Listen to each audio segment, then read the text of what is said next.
Hello, I'm Crystal, an emergency department registered nurse.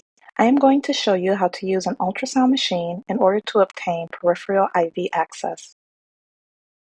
This video is shown as part of the 1-hour didactic portion of the class I teach in person, so I am not going to spend time on details during the video. I will bypass the basics and focus primarily on the preparation and insertion process. Please remember to use basic skills whenever providing patient care, such as introducing yourself, identifying the patient, explaining the procedure, and performing hand hygiene before and after.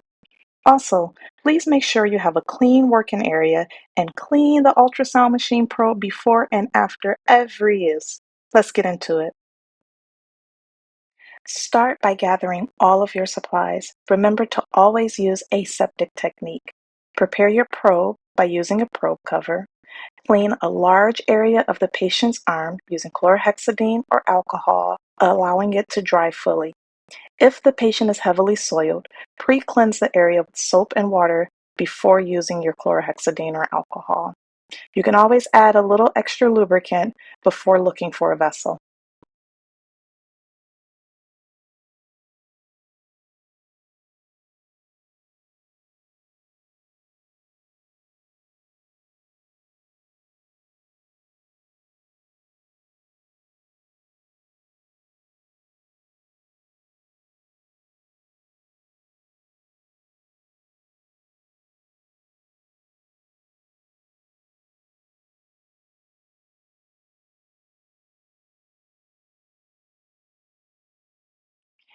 Remember, our goal is to obtain access in the forearm, just below the antecubital area whenever possible.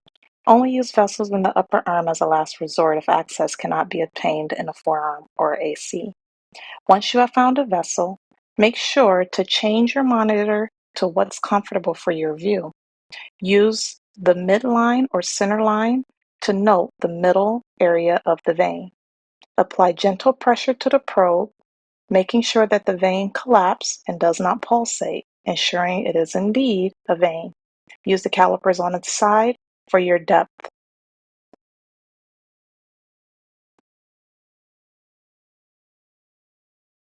Once your vessel is selected, quickly gather the proper gauge needle from your supplies.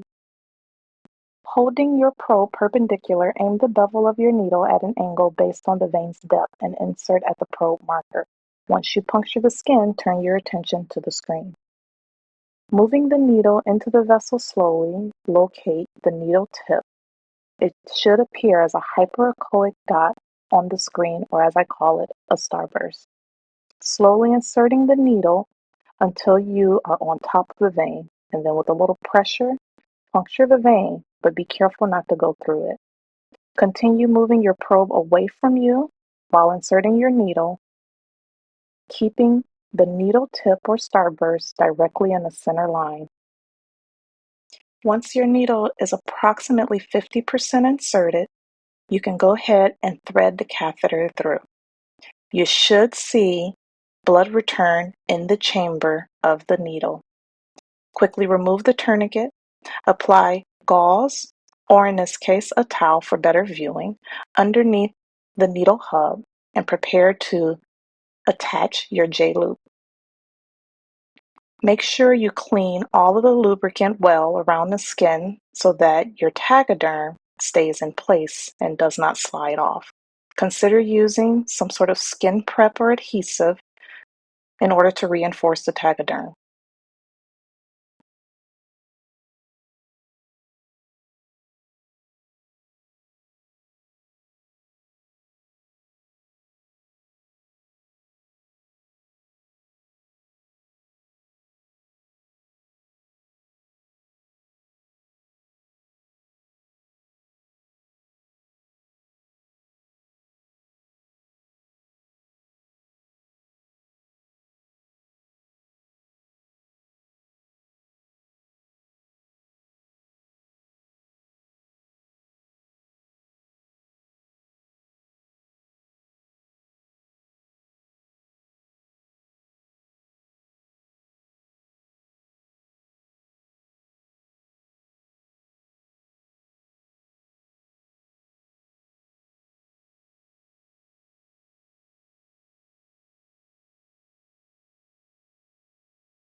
And just like that, we're done.